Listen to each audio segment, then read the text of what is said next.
Another threat of political violence. A 22-year-old New Hampshire man under arrest tonight, accused of threatening to kill Governor Kelly Ayotte. Okay, by a show of hands, leave your comments down below. How many people heard this happened up in New Hampshire? This is a very serious situation, but this also happened. Straight from Gavin Newsom's office, Kristi Noem is going to have a bad day today. You're welcome, America. And I don't know about you, but many people are reading this as a threat. So we have a lot to cover in this video, and let me tell you something, what you're about to hear that happened up in New Hampshire, it's quite extreme, so be prepared for this story, and we're going to talk about why the governor's office in California, they're making a very vague statement, and some are seeing it as a threat. Now, before we start the video, make sure to please like the video. It's the #1 way you guys are helping this channel, and it also helps others see the videos as well, and I know for a fact the mainstream media has not really covered this story, so make sure you guys please like the video so others will see it. Court documents say Pembroke police first got a report August 28th. It was from the ex-boyfriend of a woman who lives at the residences at River Hill in Hooksett. Documents say her roommate, 22-year-old Tristan Anderson, sent worrying messages over Snapchat. Okay, so let me clear up some confusion. I even drew a picture because I was very confused. Okay, so at the bottom, Tristan is the suspect. He's the one who threatened the governor. He has a roommate. The roommate has a girlfriend. I don't know why the girlfriend still talks to the ex-boyfriend, but they do. The ex-boyfriend and the roommate, they are the ones that reported everything to the police. So I just wanted to clear up all this information. Again, I got a little confused when I saw ex-boyfriend involved, but he's involved as well. Documents say her roommate, 22-year-old Tristan Anderson, sent worrying messages over Snapchat. Okay, let's talk about Snapchat. If you are unaware, Snapchat is one of those platforms where you send a message to somebody or you send a picture and it gets deleted after you read it. However, the US government has very recently summoned Discord, Reddit, Twitch, and Steam, and I wouldn't be surprised if Snapchat is going to be the next company. Basically, the company logos you see behind me, these CEOs are being questioned as to whether or not these platforms are actually safe. Are you monitoring the messaging going on behind the scenes? Because Discord, this logo right here, the person who took out Charlie Kirk was using this website and application to communicate with others as to what they were going to do to Charlie Kirk. And the government wants to know, do you have any way to monitor these lines of communication? And again, remember, with Snapchat, the messages get deleted. So again, I wouldn't be surprised if Snapchat is going to get looped into this group. If you have people making threats, but then the threats get deleted, how could anything like that be monitored if the suspect was able to do what he wanted to do? Anderson said he'd target the governor with a weapon of mass destruction. His roommate said Anderson also showed her tubes full of nuts and bolts to use as pipe bombs. Lawyer Jesse O'Neill, a criminal prosecutor for over a decade, says officials could find even more. So I already know what a lot of you guys are asking. Did the roommate know what was going on inside of this house? Why would Tristan be sending pictures to the roommate if they live inside the same house? I have no idea. So if you're going to ask that question, don't ask me. I'm just trying to be the messenger for you guys. I already looked it up. I have no idea. Well, Courtney David, he also allegedly threatened Jews in the messages and wrote, "I'm going insane. I'm not lying though." So this all happened before the Charlie Kirk situation, but this really goes to show political violence has always been an issue and a threat in our country. Obviously, we know what happened over in Minnesota, and this could have been another disaster, but it wasn't until Charlie Kirk, it wasn't until he passed away, I think the majority of Americans are now really taking it as a very serious threat. So although this did happen before Charlie Kirk, the threats, the pictures, the Snapchats, it goes to show the threat was always there. Tristan Anderson has been in police custody since the end of August, but residents at the Hooksett apartment complex where he lived were dismayed to find out why weeks later. They preferred not to show their faces out of fear. But I want to vomit.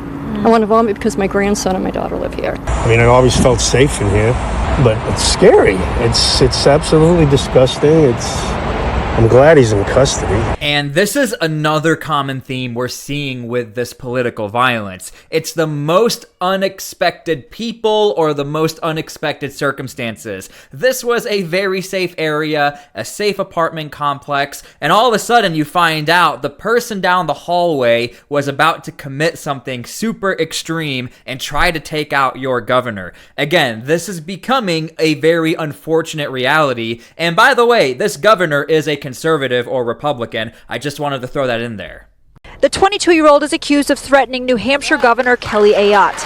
Using improper grammar and the wrong title for the governor, he allegedly messaged his roommate on Snapchat, quote, "I'm going to target the NH Mayor Kelly Ayotte with my weapon of mass destruction," along with anti-Semitic comments.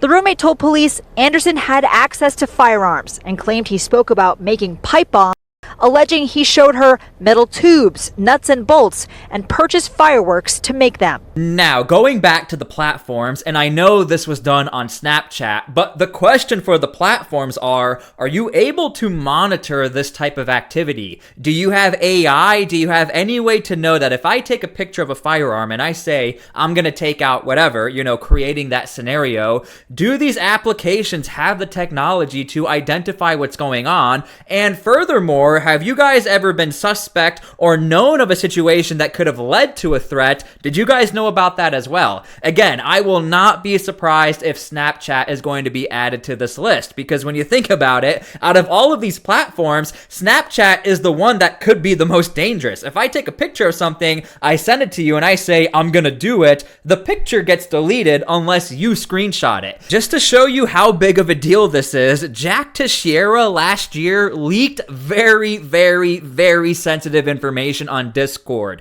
We're talking about battle plans with Ukraine versus Russia. Very sensitive stuff. And Discord just let it on the platform until somebody within the group reported him. But the point is, these platforms are going to be questioned. Do you have a way to monitor when these sensitive data leaks happen or threats? I am not advocating to have censorship all over the country and we don't have freedom of speech. However, we're talking about very sensitive topics here that platforms have an obligation to make sure they flag or look into. Such as if a governor's office decides to post, Kristi Noem is going to have a bad day today. You're welcome, America. Again, in today's political climate, how is anyone supposed to read that and know exactly what's going on? Right now within the Trump administration, it's a very real threat, and even members of Congress, Democrats, senators, Democrats, Republicans, many people, politicians right now are on edge when you see stuff like this. And by the way, I'm not calling it a threat. Homeland Security is calling it a threat. Trisha McLaughlin says, this reads like a threat. This is ugly, Gavin Newsom. Your keyboard warrior team may hide behind their laptops and spew this kind of vitriol, but you would never have the guts to say this to her face. So look, even Homeland Security is looking into this. Like, why would you make such a vague statement in a very heated political environment right now? And a Republican out of California actually referred this matter to the Secret Service. And again, for those of you saying, wow, you guys are overreacting, let's be honest, we are now talking about a case in New Hampshire that the majority of us did not hear about and looked like it was probably going to happen if nobody said anything. We also have to remember how many people right now are being fired because of what they said on social media. The laughing, the mocking, the threats. Social media is now seen as a reality. This is not just hiding behind a keyboard. If you are a real person and you say stuff like this or make vague implications, people are watching and people are reporting these actions. If they were here in this building, it just makes me sick how it is easy to get all of these things. Anderson's arrest happened before the murder of conservative commentator Charlie Kirk, but comes amid a heated national debate about political violence. Dr. Ari Perliger, a political science professor at UMass Lowell, says these kinds of acts are fueled by a national problem with heated political rhetoric. If every policy that is being promoted by your rivals is some kind of a existential threat and a catastrophe and the end of the republic, that further intensify this kind of emotional stress. And that's straight from the experts. And we know the wording from Gavin Newsom's office, how sometimes they describe Trump voters or Donald Trump. You create this emotional reaction. Again, it's not me saying it. That is directly from the expert. And we now have evidence. We can see what happens. And by the way, even with the Jimmy Kimmel situation, if you don't like Jimmy, you can use that as an example as well. Many people are super fired up that Jimmy Kimmel got fired. And whether or not you like him, again, you can use this same example, how many are seeing this as the biggest deal ever, and emotions are getting stirred up and people are so upset, reactions happen. I mean, over at one of the ABC buildings, there were shots fired into the window. So this is a very serious situation, and Jimmy Kimmel is not even a political figure, yet he's seen as one because obviously he talks about political type of things and the comments he made in regards to Charlie Kirk in that situation. Depending on how the investigation develops, they could very well bring additional charges as this case moves into the indictment phase. Anderson is still in jail, waiting for his next day in Superior Court.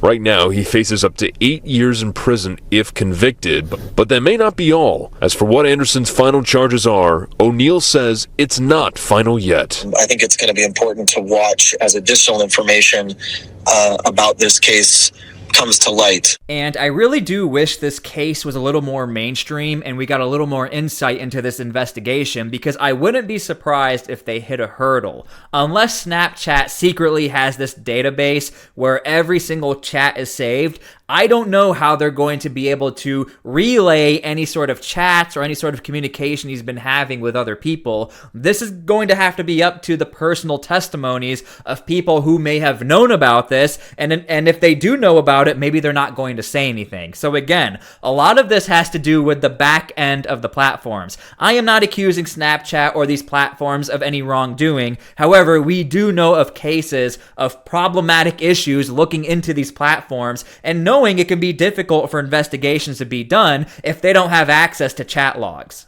And just so you know, this was one of the major problems with TikTok. The US government has major doubts on whether or not TikTok is truly a secure platform. So the US government wants a way to have a back end to really go into the back end of TikTok and look into the code, to look into where the data is. That is why there is such a hang up right now on TikTok. Now, as many of you guys are aware, Joe Biden and members of government said it's extremely dangerous. We can't trust TikTok. Yet there are members of government who still use TikTok. But I'm just trying to give you guys an example. This is not only a Trump era issue, this has also happened during the Biden era as well.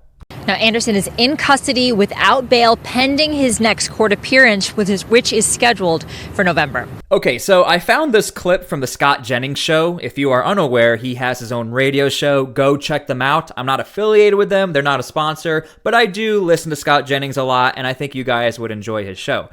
He talks about political violence, and I think you'll find this all interesting. The clip will speak for itself. Also on the House floor this morning, the House voted on a resolution honoring Charlie Kirk. A bunch of Democrats voted against it. What is in this resolution? Well, let's hear from House Speaker Mike Johnson. And we called out political violence in America. In fact, I want to read with you the final line of this resolution because I think it's something that the American people are eager to hear. It says this, quote, "The House of Representatives calls upon all Americans to reject political violence, recommit to respectful debate, uphold American values, and respect one another as fellow Americans." And again, I think this is a Democrat-Republican way to come together. I don't see why anyone would be against this unless you're not a fan of Charlie Kirk, but nonetheless, this should be okay, right? Sadly, a number of Democrats could not bring themselves to vote for that. 58 Democrats, in fact, voted against that condemnation of political violence. Another 38 voted present. Remember that when someone says, both sides should work to turn down the temperature. In fact, just listen to Alexandria Ocasio-Cortez slandering our friend Charlie Kirk on the House floor this morning. His rhetoric and beliefs were ignorant, uneducated, and sought to disenfranchise millions of Americans, far from the working tirelessly to promote unity, unquote, asserted by the majority in this resolution. And if you guys are unaware, Congresswoman Omar out of Minnesota is also still facing a ton of backlash, and she's not backing down. She said she feels bad that he was taken out. She feels bad for the family, but she's pretty much in line with what AOC is saying as well. So again, this is great that at least we saw within the U.S. government, we want the two communities to come together, Republicans and Democrats, to condemn political violence. But unfortunately, there seems to be some hangups. That Congress does unite to reject the government's attempt to weaponize this moment into an all-out assault on free speech across the country. All in the name of... I just want to throw out there that Charlie Kirk was a massive fan and advocate for free speech. Charlie Kirk. Here's House Majority Leader Steve Scalise responding to that sentiment. Yeah, it's a shame that that's where their party has moved. It's not where America is. I mean, my gosh, we've seen such an outpouring of love for Charlie, what he represented, the idea that we should be able to debate freely even when we disagree and do it. And I will say, even on my own YouTube channel, I think a couple of days ago, I actually found a left-leaning council within a city in the Los Angeles area actually condemn one of their own city council members. Again, all left-leaning, and they said, why would you make those comments against Charlie Kirk? The civil way, and that's what Charlie did, and it's what he represented. It's why you're seeing millions of people that maybe never heard of him thinking about things differently. But you know what happened on the House floor, those members who voted no, I thought it was disgraceful. I mean, just paying tribute, paying honor to his life that was taken away by an assassin. You know, that's something they've got to answer, not me. Democrats not exactly covering themselves in glory today in the U.S. House of Representatives. Okay, and again, that's the Scott Jennings Show. I thought you guys would find that interesting. Again, not affiliated, but go check out the Scott Jennings Show. I think he does air it, or you can watch it live on X as well. All right, so I hope you guys enjoyed the video. Again, make sure to please subscribe to my channel so I can keep you up to date with this story or others just like it. All of the time, I find stories just like this, and nobody seems to have ever heard about it. Whether in Chicago, up in New Hampshire, LA, Portland, all of the time. So subscribe to my channel, and I will keep you guys updated whenever a story like this pops up, because I think it's very crucial we highlight, hey, this is a reality, and if you are a Democrat or Republican, let's come together, let's have peace, and I think the mass majority of Americans can agree this is not okay. So thank you guys for everything. God bless, and we'll see you all later.